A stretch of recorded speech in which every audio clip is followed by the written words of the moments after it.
مت اٹھو، کروٹ بدل کر پھر سو جاتے ہیں۔ تو کس کی بات مانی؟ نفس کی بات مانی۔ تو بڑا کون ہوا، اللہ یا نفس؟ نفس بڑا ہوا۔ یہاں پر نفس کے ساتھ شرک شروع ہو گیا۔ اچھا، یہ جو ہم بات کر رہے ہیں یہ کبھی کبھار کی بات نہیں کر رہے کہ ایک آدھ دفعہ کبھی زندگی میں ایسا ہو گیا یا کبھی کبھار ہو گیا۔ یہ تو روٹین کی بات کی جا رہی ہے کہ روٹین کے طور پہ فجر کی نماز نہ پڑھنا، اس لیے کہ ہم اٹھ ہی نہیں سکتے، ہم نماز وقت پر پڑھ ہی نہیں سکتے۔ تو یہ تو پھر اللہ کی بات نہ مانی، نفس کو معبود بنایا، نفس نہیں اٹھنے دیتا۔ اللہ نے حکم دیا کہ عورتیں اپنی زینت ظاہر نہ کریں۔ نفس نے کہا واہ اتنی خوبصورت ہو، ابھی لیٹسٹ بال کٹوائے ہیں، ابھی فیشل کروایا ہے جا کر، اتنے خوبصورت اتنے مہنگے کپڑے سلوائے ہیں، کیا ڈھانک لیا جائے یہ سب چیزوں کو، سب کو چھپا لیں، یہ کپڑے بھی کسی کو نہ دکھائیں، یہ ہیئر سٹائل بھی کسی کو نہ دکھائیں۔ نفس نے کہا ضرور دکھاؤ۔ اس نے کہا میری مرضی چلے گی، میں نہیں جانتا اللہ نے کیا حکم دیا ہے۔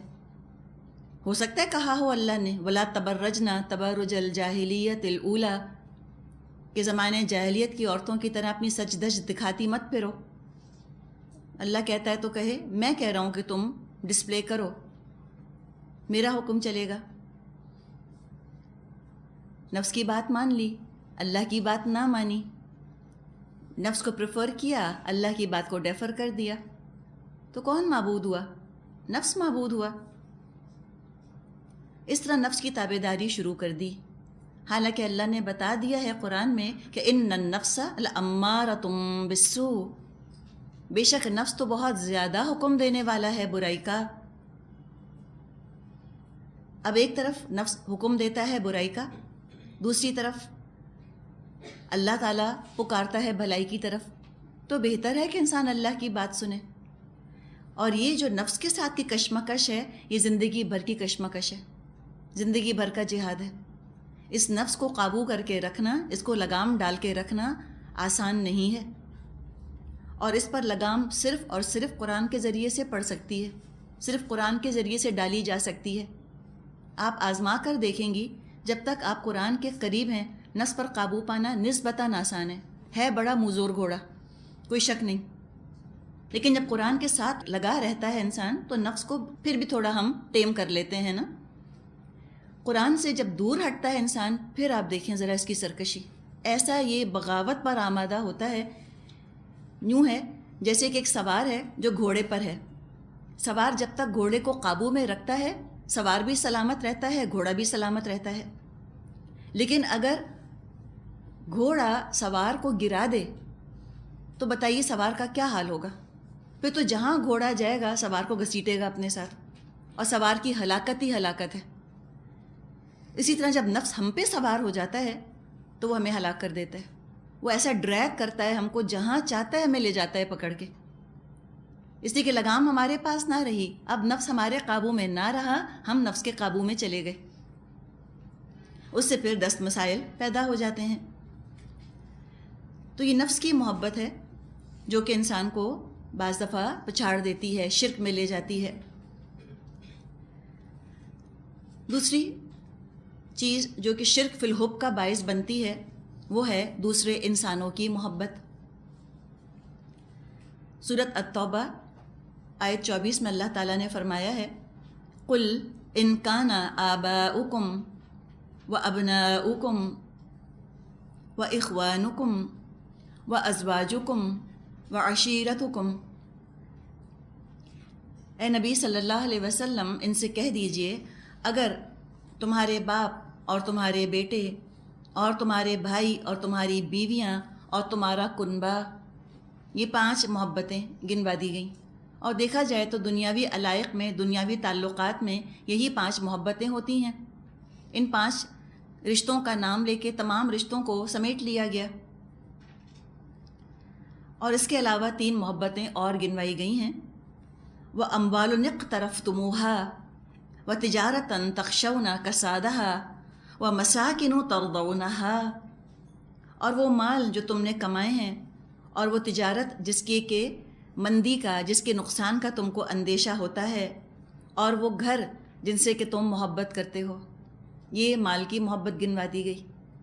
اس لیے کہ جہاں انسانوں سے اتنی محبت کی جاتی ہے جو شرک کی طرف لے جاتی ہے، اسی طرح بعض دفعہ بے جان چیزوں سے بھی بڑی محبت کی جاتی ہے جو شرک کی طرف لے جاتی ہے.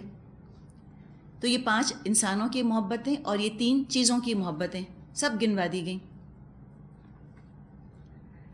اب یہ محبتیں جن کا کہ یہاں ہم نے ذکر پڑھا ہے، یہ انسان کے فطرت میں ہیں تو شامل.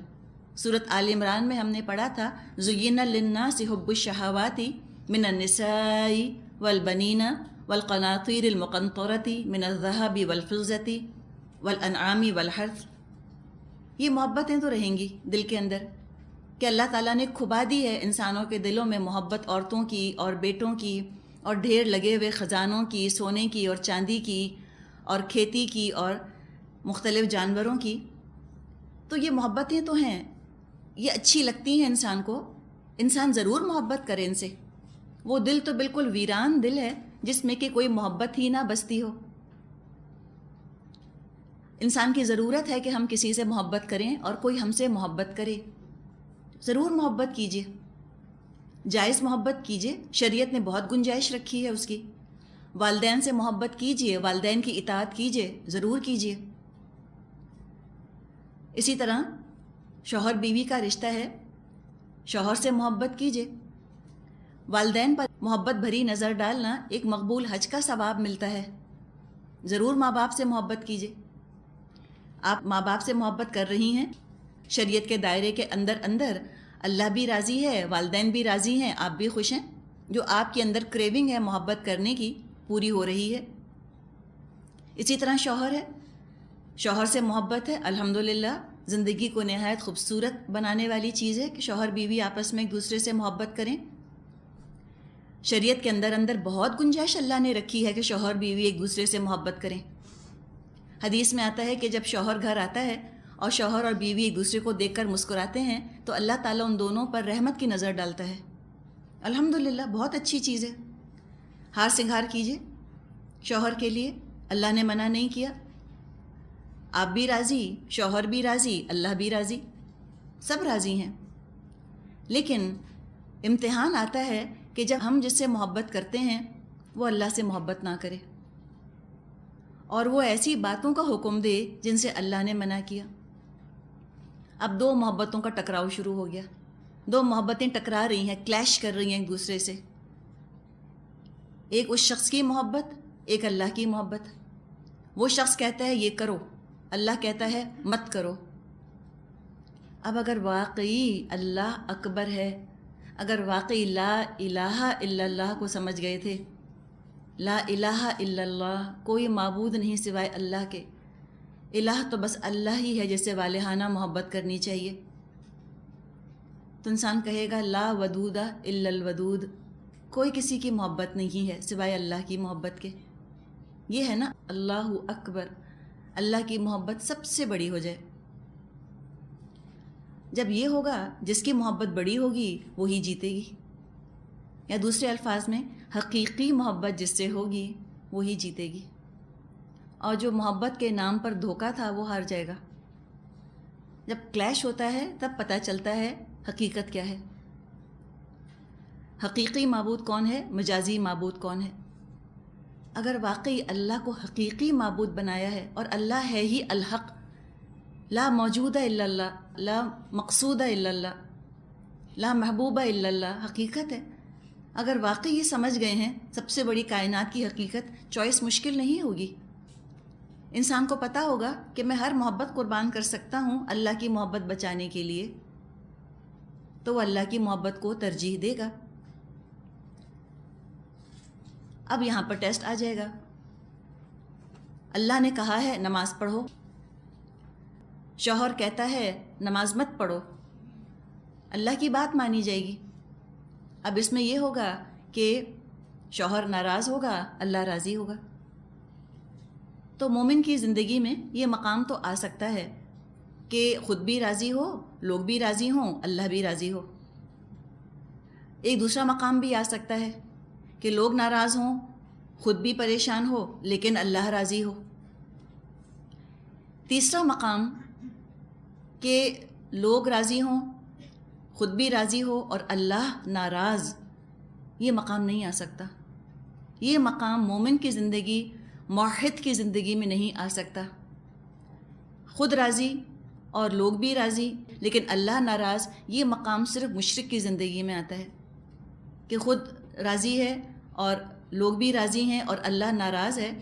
یہ مقام صرف مشرک کی زندگی میں آتا ہے جو شرک فی الحب کا مرتکب ہو رہا ہو۔ تو یہی بات ان رشتوں کو اور ان چیزوں کو بیان فرما کر فرمائی گئی آگے کہ یہ 8 چیزیں ہیں۔ اب کیا صورتحال ہے؟ احب الیکم من اللہ و رسولہ، اگر یہ زیادہ محبوب ہو گئی ہیں تم کو اللہ سے اور اس کے رسول سے، و جہاد فی سبیلہ، اور اس کی راہ میں جہاد کرنے سے، اس قدر گھروں سے محبت ہو گئی، ایسے ہاؤس پراؤڈ ہو گئے کہ اب اللہ کی راہ میں نہیں نکل سکتے، یا گھر کو جس طرح سے سجایا ہے اس میں کئی اللہ کے احکامات توڑ دیے۔ اللہ نے منع فرمایا ہے کچھ چیزوں سے کہ ان کو گھروں میں مت رکھنا،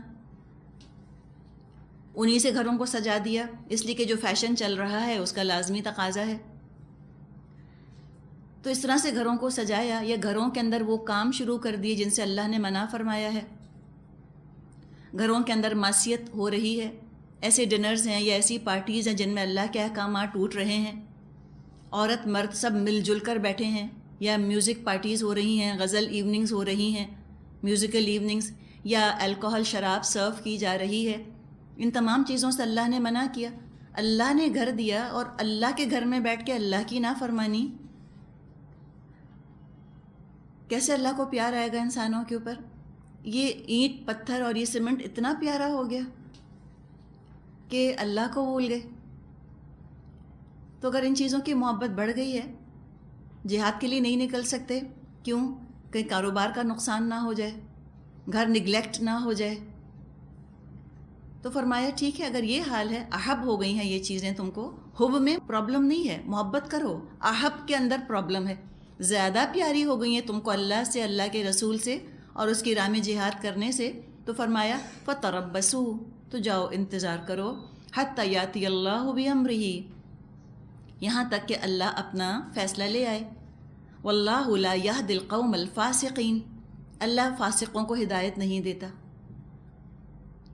مال سے اتنی محبت کرنے لگ جائیں کہ مال ہی کو معبود بنا لیں، ایسا توکل ہو جائے مال پہ کہ مال ہوگا تو مجھ کو صحت بھی ملے گی، مال ہوگا تو میں محفوظ بھی رہوں گا، تب تو مال معبود بن گیا۔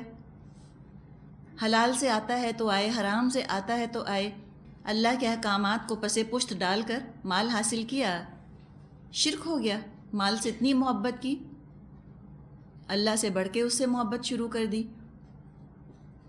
ہندو لکشمی دیوی کو پوجتے ہیں، لکشمی دولت کو کہا جاتا ہے۔ مسلمانوں نے کہا کہ ہم تو مسلمان ہیں، ہم کسی معبود کو، ہم کسی بت کو نہیں پوجتے۔ انہوں نے کہا ہٹاؤ اس لکشمی دیوی کو، ہم تو ڈائریکٹ مال کو پوجیں گے۔ نبی اکرم صلی اللہ علیہ وسلم نے فرمایا تعیس عبد الدینار و عبد الدرہم، ہلاک ہو جائے درہم اور دینار کا بندہ۔ ایسا توکل کیا پیسے کے اوپر، حالانکہ پیسہ نہیں کھلاتا، پیسہ رازق نہیں ہے، اللہ رازق ہے۔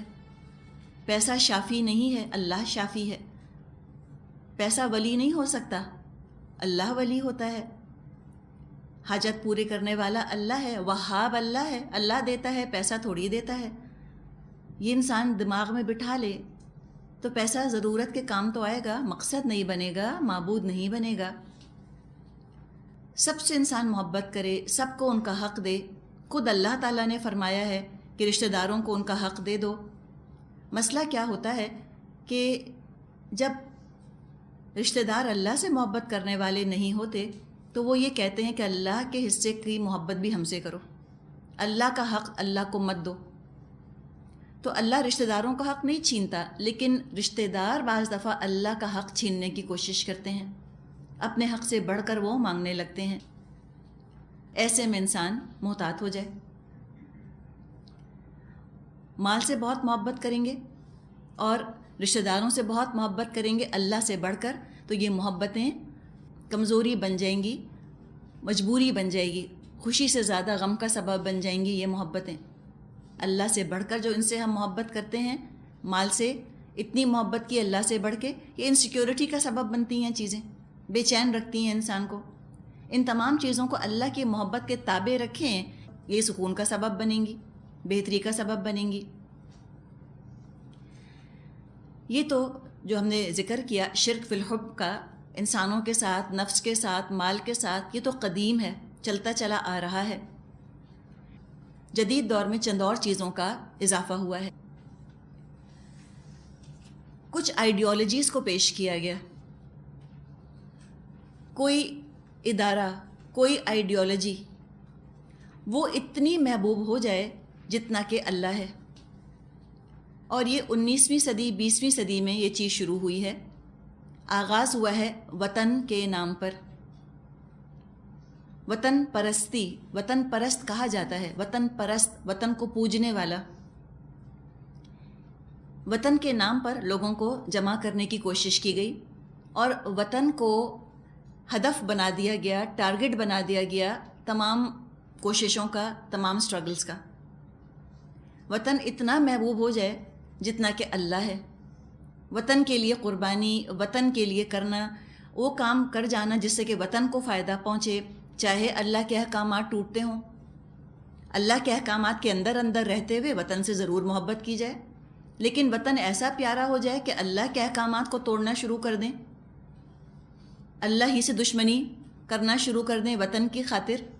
یہ تو شرک ہے، شرک فی الحب ہے، اور اس کی بہت روشن مثال یا تاریک مثال جس طرح کہنا چاہیں ترکی ہے، ٹرکی۔ کمال اتا ترک نے وطن پرستی کی طرف لوگوں کو مائل کیا، اور وطن کے فائدے میں اس کو یہ محسوس ہوا کہ اللہ اور اللہ کی بات سب سے بڑی رکاوٹ ہے، لہٰذا اللہ سے لوگوں کو ہٹایا گیا پوری پلاننگ کر کے، اور وطن پر جمع کیا گیا۔ یہی ہے شرک۔ اور دوسرے ممالک میں بھی اسی قسم کے ہم نے کچھ حالات دیکھے۔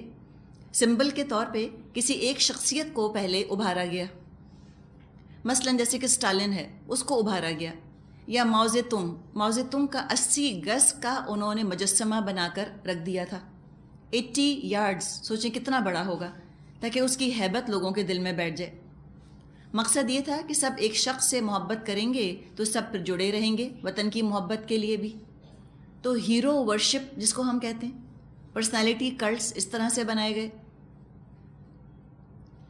اور پھر ان کے اقوال کو خوب مشہور کیا گیا کہ ان کا یہ قول ہے، ان کی ہر بات آخری سند فائنل اتھارٹی کا درجہ رکھتی تھی، چاہے وہ اللہ رسول کی بات کو اوور رائڈ ہی کیوں نہ کر رہی ہو، لیکن ان کا قول اگر ہے تو سر آنکھوں پر، ان کے قول کے سامنے قرآن حدیث کو بھی اٹھا کر ایک طرف رکھ دیں گے۔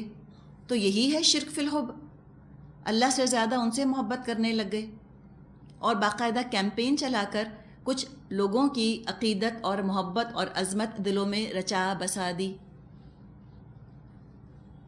اب ہوا یہ کہ جو پالیسی وطن کے لیے اچھی ہے وہ اچھی ہے، چاہے ناجائز ہو، چاہے دوسروں پر ظلم کرنا پڑے، چاہے سودی نظام عام کرنا پڑے، یا اس طرح کا ٹورزم پروموٹ کرنا پڑے جس میں کہ زنا اور شراب اور کیسینوز کی اور نائٹ کلبز اور ڈسکوز کی ضرورت پڑے، لیکن چونکہ ٹورزم کے لیے تمام چیزیں ضروری ہیں، اور ٹورزم چونکہ ملک کی ترقی کے لیے ضروری ہے، لہٰذا اس طرح کی ثقافت کی حوصلہ افزائی ہونی چاہیے، چاہے اللہ نے منع کیا ہو، چاہے رسول نے منع کیا ہو۔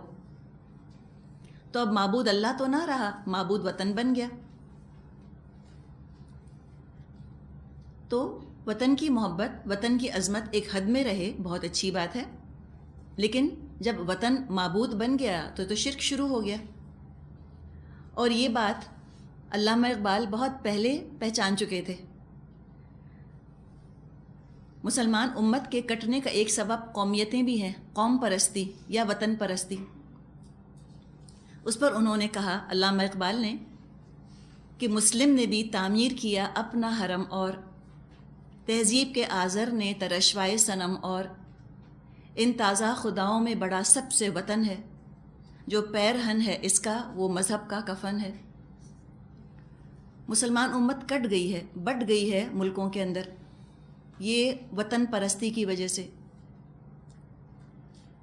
آج وطن کی پرستش کی جاتی ہے، آج سے پہلے جو شکل تھی تھوڑی سی وہ تھی بادشاہوں کی پرستش کرنا۔ مغل بادشاہوں کے ہاں سجدہ تعظیمی رائج تھا کہ جو آئے وہ بادشاہ کے آگے کافی حد تک جھکے، تقریباً سجدے کی حد تک۔ اسی زمانے میں مجدد الفسانی کو اللہ تعالیٰ نے کھڑا کیا۔ اکبر کے زمانے میں لوگوں نے بہت بادشاہ کے کان بھرے کہ یہ وہ ہیں کہ جو کسی کے آگے نہیں جھکتے، یہ سجدہ نہیں کرتے کسی کو، آپ ان کو بلائیں گے یہ آپ کے آگے نہیں جھکیں گے۔ لیکن وہ لوگوں میں مشہور بہت تھے، بادشاہ ہاتھ نہ ڈالنا چاہتا تھا ان کے اوپر۔ درباریوں کے کہنے پر طریقہ یہ اختیار کیا گیا کہ جہاں سے مجدد الفسانی کو دربار میں بلانا تھا وہاں پر ایک دیوار بنائی گئی اور دیوار میں چھوٹی سی کھڑکی بنا دی گئی کہ جب وہ آئیں تو لازماً چونکہ کھڑکی سے گزرنا ہوگا تو جھک کر آئیں گے۔ تو کہا کہ اس طرح زبردستی ان کو ہم جھکا دیں گے بادشاہ کے سامنے۔ وہ بھی اللہ والے تھے، بچے تو نہ تھے۔ وہ جب آئے ہیں تو وہ الٹے قدموں آئے، پہلے وہ پیٹھ کر آئے، اور جب وہ اندر آئے تو ان کی پیٹھ بادشاہ کی طرف تھی۔ پھر وہ آ کر اس کے سامنے کھڑے ہو گئے، پہلے ٹانگیں نکالی باہر انہوں نے، اس کے بعد اپنا سر نکالا۔ تو اس طرح سے کوششیں ہوتی رہیں، لیکن جو پہچانتے ہیں شرکی اقسام کو انہوں نے اپنے آپ کو بچا بھی لیا۔ تو یہ مختلف بت ہیں جو انسان بنا لیتا ہے اپنے لیے۔ کسی نے بڑا اچھا شعر کہا ہے، یہ جو بت ہے نا، اب دیکھیں کون کون سے بت ہم نے ڈسکس کیے، نفس یا انسان یا کوئی دولت یا کوئی گھر یا کوئی نظریہ، کوئی آئیڈیل، کوئی خیال، کوئی آئیڈیالوجی، یا کوئی خاص ایک نام بنا لینا کہ ہم اس نام کی خاطر کام کر رہے ہیں، کوئی ادارہ بھی معبود بن جاتا ہے کہ ہم اس انسٹیٹیوشن کی پروموشن کے لیے کام کر رہے ہیں۔ اب اس میں کیا ہوتا ہے، شروع کیا مثال کے طور پہ اللہ کے لیے کہ ہم اللہ کی خاطر ایک انسٹیٹیوشن ادارہ بناتے ہیں تاکہ اللہ کی بات کو ہم فروغ دیں۔ اب وہ ادارہ اللہ کے فضل سے چل پڑا، اب وہ بڑا پیارا ہو گیا، اللہ تو بھول گیا، ادارہ معبود بن گیا۔ اب کیا بات کہتے ہیں، ہمارا انسٹیٹیوشن ہمارے انسٹیٹیوشن کے لیے اچھا ہوگا تو ہم کریں گے، اللہ کی بات بھول گئے۔ اب کیا ہوا، اگر کسی اور نے کوئی دین کا کام شروع کیا اس کو کاٹنے کی فکر میں لگ گئے، کہا کہ نہیں یہ اس کے پیمفلٹ ہم نہیں رکھتے، اس کے پیمفلٹ کیوں، ہمارے انسٹیٹیوشن کا کورس شروع ہو رہا ہے، اس کے کیسٹ ہم نہیں رکھتے، اس کے کیسٹ کیوں، ہمارے کیسٹ آ گئے ہیں۔ تو اللہ کہاں رہا پھر، وہ تو آپ کا انسٹیٹیوشن معبود بن گیا۔ اب تو دوسرے اچھے ہی نہیں لگ رہے جو اللہ کا کام کر رہے ہیں، سوچا لو اگر ان کی بھی ہم نے پبلسٹی شروع کر دی اور لوگ ان کے پاس چلے گئے تو ہمارے انسٹیٹیوشن کا کیا ہوگا، یہاں کون آئے گا؟ تو بتائیں پھر معبود کون رہا، انسٹیٹیوشن معبود بن گیا۔ بہت محتاط رہنے کی ضرورت ہے۔ ہاں یقیناً جب کسی کو انسان پروموٹ کرے، کسی کی پبلسٹی کرے تو ایک بات ضرور دیکھ لے کہ وہ اللہ رسول کی بات ہی کر رہے ہیں۔ عقیدہ ان کا آپ دیکھ لیجئے، اگر عقیدے میں بگاڑ ہے، وہ منکر حدیث ہیں یا وہ شرک کی دعوت دیتے ہیں یا مزار پرستی کی دعوت دیتے ہیں تو پھر ہرگز آپ پروموٹ مت کیجئے ان کو۔ لیکن اگر آپ کو محسوس ہوتا ہے کہ ان کا عقیدہ بالکل درست ہے، یا اللہ رسول ہی کی طرف دعوت دے رہے ہیں، اور صرف اس وجہ سے ان کی پبلسٹی کرنے سے ہم ہچکچائیں کہ اگر ان کی پبلسٹی کی تو لوگ ان کا کورس جوائن کر لیں گے تو پھر ہمارے انسٹیٹیوشن کا کیا ہوگا، یہ کیا ہے، یہ شرک فی الحب ہے، وہ ادارہ معبود بن گیا، کوئی اللہ کی ذات سے دلچسپی نہ رہی انسان کو۔ تو انسان ضرور سوچے کہ میری زندگی کا مقصد کس کو راضی کرنا ہے، میں یہ کام کس کے لیے کر رہی ہوں، کیوں، وائی، مجھے کس سے تعریف چاہیے، مجھے کس سے صلات چاہیے، مجھے کس کی رضا چاہیے، مجھے کس کا نام روشن کرنا ہے، کس کا نام روشن کرنا ہے۔ نام معبود بن جاتے ہیں، نام کتنا کمزور معبود ہے جو بنا لیا انسان نے۔ اور کسی نے خوب کہا کہ جب بتوں نے تنگ کیا تو خدا یاد آیا۔ جب یہ رشتے ستاتے ہیں، رلاتے ہیں، جب یہ مال انسان کے پاس سے جاتا ہے یا مال ہوتے ہوئے کام نہیں آتا، خوشی راحت کا سبب نہیں بنتا، چین نہیں دیتا یہ مال، تو اللہ یاد آتا ہے۔ جب بتوں نے تنگ کیا تو خدا یاد آیا۔ ایک اور جدید دور کا جو شرک شروع ہوا ہے وہ ہے human worship, worshipping humanity. Human تو چلیں ایک ہے، یہ ہے ورشپنگ ہیومینٹی. انسانیت کی پرستش شروع ہو گئی ہے. انسان دوستی دین کا حصہ ہے، انسانوں سے دوستی کرو، یہ دین کا حصہ ہے. انسان دوستی سے بڑھ کر انسان پرستی پر آج انسان پہنچ گیا ہے. ایسا انسانیت کا درد دل میں اٹھا ہے کہ اللہ بھی اب انسانوں کا دشمن لگنے لگ گیا. اب اللہ کی بات پر اعتراضات شروع ہو گئے کہ اللہ نے یہ چیز شریعت میں کیوں رکھی. شریعت بیربیرک ہے، میڈیویل ہے، وحشیانہ ہے. موت کی سزا اللہ نے کیوں رکھی؟ اللہ کیوں کہتا ہے قاتل کو جان سے مار ڈالو؟ وہ کہتے ہیں ان ہیومن، یہ انسانیت پر ظلم ہے. تو ہیومینٹی کے نام پر آج شرک ہو رہا ہے. ایسے انسانوں سے محبت کرنے لگ گئے جیسے اللہ سے محبت کرنی چاہیے. ایسا انسانوں کا درد اٹھا ہے دل میں، انسانوں کی رضا ایسی مطلوب ہو گئی جیسی اللہ کی رضا مطلوب ہونی چاہیے. تو یہ بات یہ بھی شرک کا سبب بن گئی. انسانوں سے دوستی ضرور کرے، خیرخواہی ضرور کرے، انسانوں کو پوجنے کی ضرورت نہیں ہے، ہیومینٹی کی ورشپ کرنے کی ضرورت نہیں ہے. اللہ سب سے زیادہ انسانوں سے محبت کرنے والا ہے. اللہ کو دشمن قرار دے کر کیا ہم انسانوں کا حق ادا کریں گے؟ تو اللہ کو ناراض کر کے انسانیت کو راضی کرنا، اس کا مطلب تو ہے کہ اللہ معبود نہیں ہے، انسانیت معبود ہے، اس کو گاڈ بنا لیا.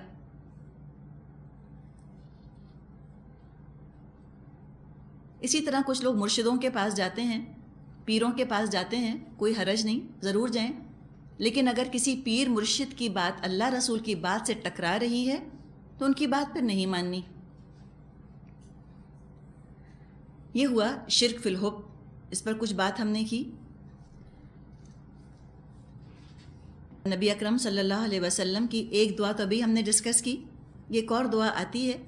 نبی اکرم صلی اللہ علیہ وسلم دعا مانگا کرتے تھے، اللہم اجعل حبک احب الاشیاء الی واجعل خشیتک اخوف الاشیاء عندی واقطع عنی حاجات الدنیا بالشوق الی لقائک وَإِذَا أَقْرَرْتَ أَعْيُنَ أَهْلِ الدُّنْيَا مِن دُنْيَاهُمْ فَأَقْرِرْ عَيْنِي مِن عِبَادَتِكَ. اے اللہ اپنی محبت میرے دل میں ہر چیز کی محبت سے بڑھا دے، اور اپنا خوف ہر چیز کے خوف سے زیادہ کر دے، اور دنیا کی ہر طلب پر اپنی ملاقات کا شوق غالب کر دے. اور جب دنیا والوں کو تو ان کی دنیا سے ٹھنڈک اور لذت دے تو میری آنکھوں کی لذت اور ٹھنڈک اپنی بندگی میں رکھ دے. تو اگر ہم دل ٹٹولتے ہیں اور محسوس ہوتا ہے کہ ہر چیز کی محبت ہے، کپڑے کی محبت ہے، گھر کی محبت ہے، کتے بلیوں کی محبت ہے، اور جوتوں کی محبت ہے، اور اینٹ پتھر کی محبت ہے، لیکن اللہ کی محبت نہیں ہے، تو بھی مایوس ہونے کی ضرورت نہیں. دعا کریں اللہ سے، اللہم انی اسألک حبک وحب من یحبک وحب عمل یبلغنی الی حبک. کہ اللہ میں تجھ سے سوال کرتا ہوں تیری محبت کا، اور اس شخص کی محبت کا جو تیری محبت میں میرا مددگار بنے، اور اس چیز کی محبت، اس عمل کی محبت جو مجھ کو تیری محبت تک پہنچا دے. دعا تو کی جا سکتی ہے. اور جب دعا کی ہم نے بات کی تو اب ہم دیکھتے ہیں کہ شرک فی الدعا کیسے ہوتا ہے، دعا میں شرک کیسے ہوتا ہے. دعا مانگی جاتی ہے اللہ سے. دعا کو عبادت کہا گیا ہے. نبی اکرم صلی اللہ علیہ وسلم نے فرمایا، الدعاء هو العبادہ، دعا ہے ہی عبادت. الدعاء مخ العبادہ، دعا تو عبادت کا مغز ہے. دعا اسی سے مانگتا ہے انسان جس پر اس کا توکل ہوتا ہے، جس سے ملنے کی امید ہوتی ہے. اور جس سے کچھ ملنے کی امید ہوتی ہے انسان اس کی اطاعت کرتا ہے، اس کو راضی کرتا ہے، اور یہی پھر عبادت ہے.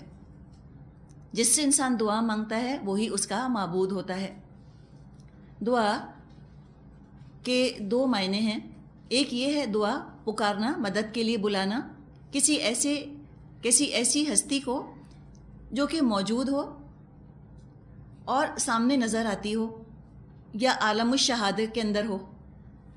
جو عالم شہادہ ہے اس میں کسی ہستی سے مدد مانگ لینا، اس میں کوئی حرج نہیں. مثال کے طور پہ میں آپ سے کہوں آپ مجھے پانی پلا دیجئے، یا کوئی آپ کا رشتہ دار امریکہ میں ہے، آپ اس کو فون کر کر کہتی ہیں کہ فلاں چیز میرے لیے بھیج دینا، اس میں کوئی حرج نہیں۔ تو اسباب کے اندر اندر جن سے مدد مانگی جا سکتی ہے ان سے ہم مدد حاصل کر سکتے ہیں۔ تو ظاہری اسباب کے اندر اندر مانگنا، اس میں کوئی حرج نہیں۔ جو موجود ہو، جو زندہ ہو، جو سن سکتا ہو، موجود ہو، زندہ ہو، سن سکتا ہو، 3 شرطیں یہ ہو گئیں۔ چوتھی شرط نہایت ضروری، عالم شہادہ کی ہستی ہو۔ ایک ہے عالم الشہادہ، ایک ہے عالم الغیب۔ عالم غیب کیا ہے؟ ان سین ورلڈ، جن کو نہ ہم اپنی آنکھوں سے دیکھ سکتے ہیں کچھ چیزوں کو، نہ کسی ذرائع سے ہم ان کو پہچان سکتے ہیں سوائے وحی کے۔ وحی نے ہمیں خبر دی تو ہمیں پتہ چلا کہ فرشتے ہیں، وحی نے ہمیں بتایا تو ہمیں پتہ چلا کہ قبروں کے اندر مردوں کے ساتھ کیا معاملہ ہوتا ہے، ہم تو نہ جان سکتے تھے۔ تو یہ چیزیں ضروری ہیں، یہ 4 شرائط اگر ہیں تو ان سے مدد مانگی جا سکتی ہے۔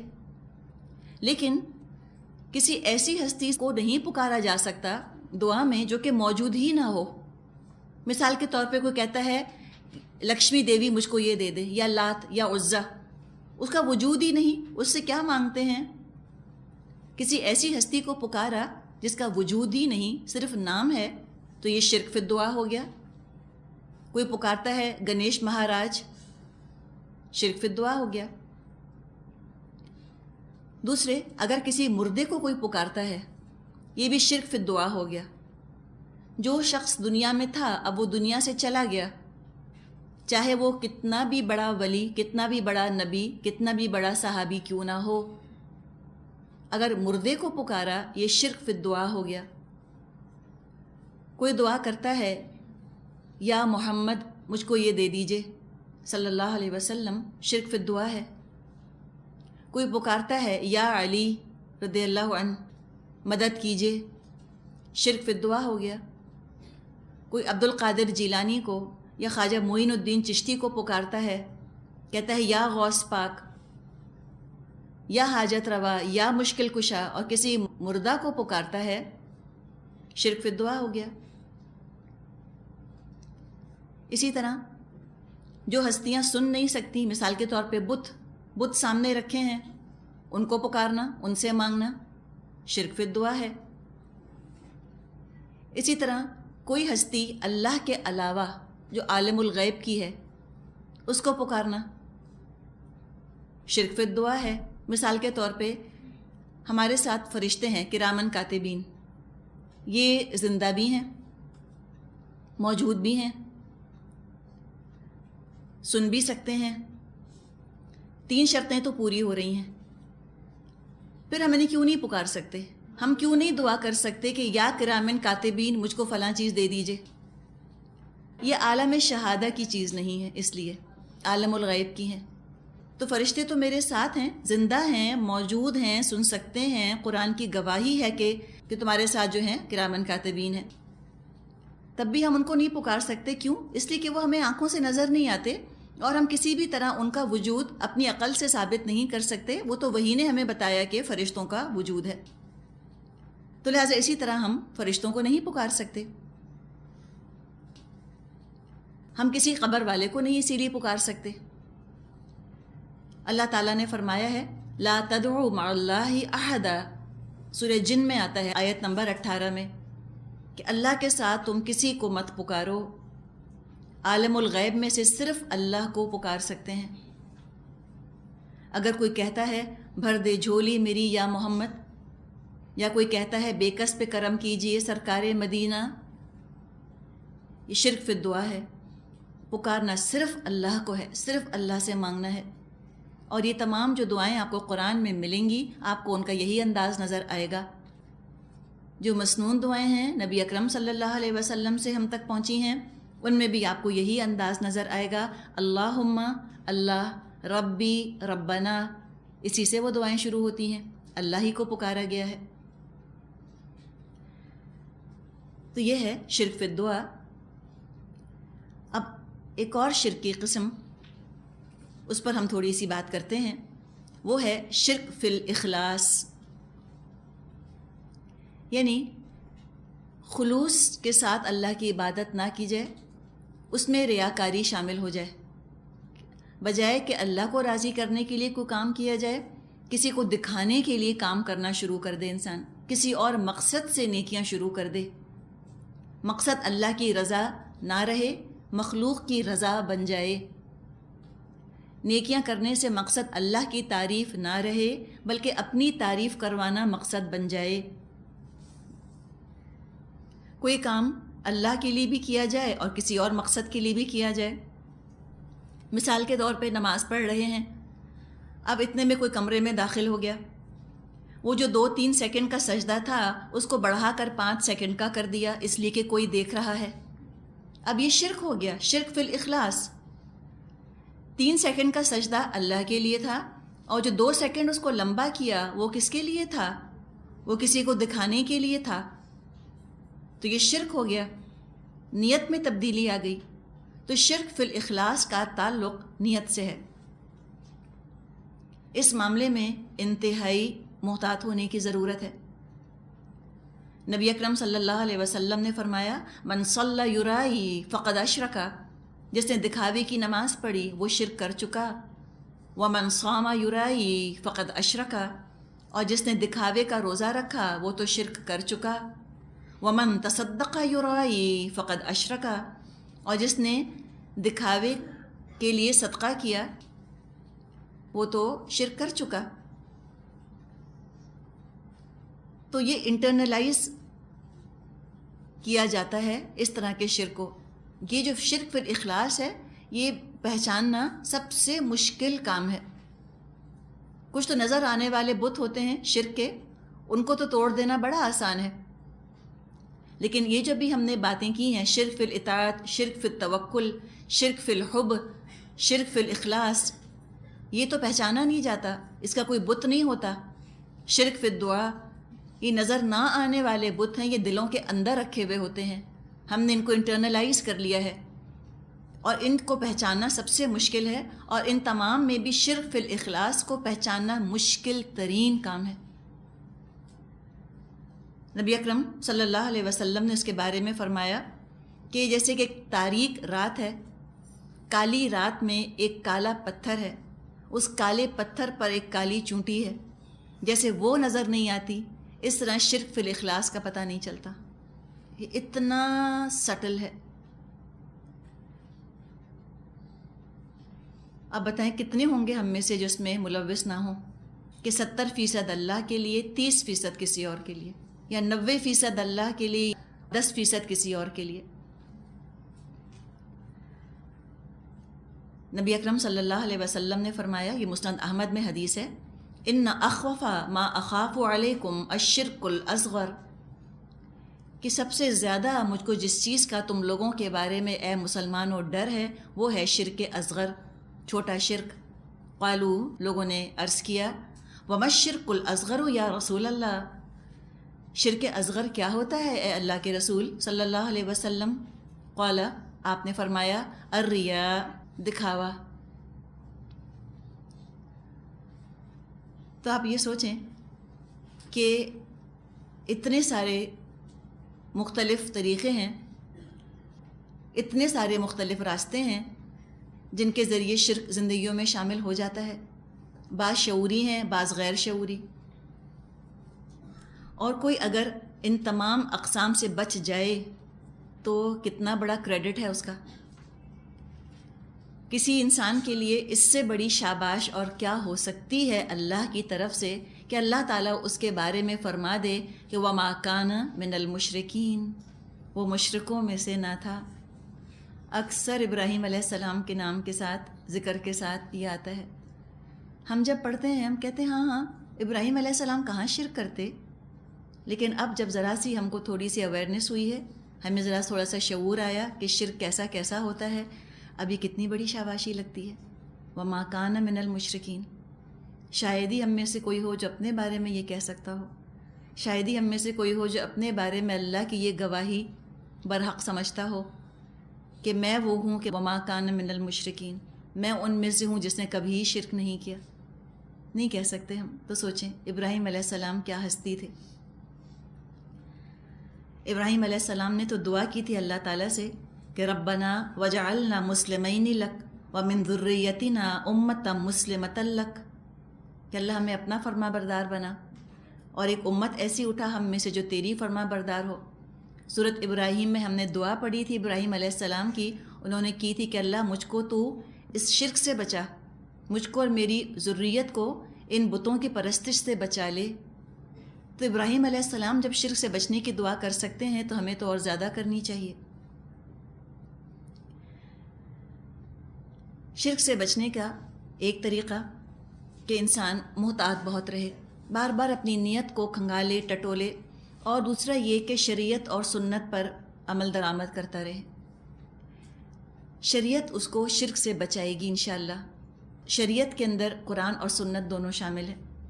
انسان قرآن اور سنت کو مضبوط تھام لے، شریعت سے ادھر ادھر نہ ہٹے، شرک کی بہت سی اقسام سے بچ جائے گا۔ شرک فی الحب سے بچ جائے گا، شرک فی الاطاعت سے بچ جائے گا، شرک فی التوکل سے بچ جائے گا، شرک فی الدعاء سے بچ جائے گا۔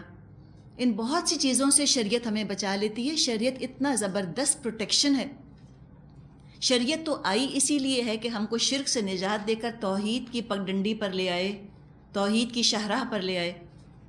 جب ہم شریعت چھوڑتے ہیں، جب ہم قرآن چھوڑتے ہیں، یا ہم سنت کو چھوڑ کر کوئی دوسرا اس کو نعم البدل تلاش کرنا شروع کرتے ہیں سنت کے بجائے، ہم شرک کے خطرے میں پڑ جاتے ہیں۔ اسی لیے بدعات سے اتنا زیادہ روکا گیا ہے کہ تم اپنی طرف سے نیکی ایجاد کر رہے ہوگے، ہو سکتا ہے کہ تم شرک میں پڑ جاؤ۔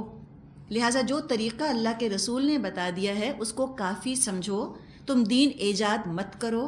ہم یہ سمجھتے ہیں کہ توحید اور شرک میں زمین آسمان کا فرق ہے، یہ بالکل واضح ہیں دونوں چیزیں۔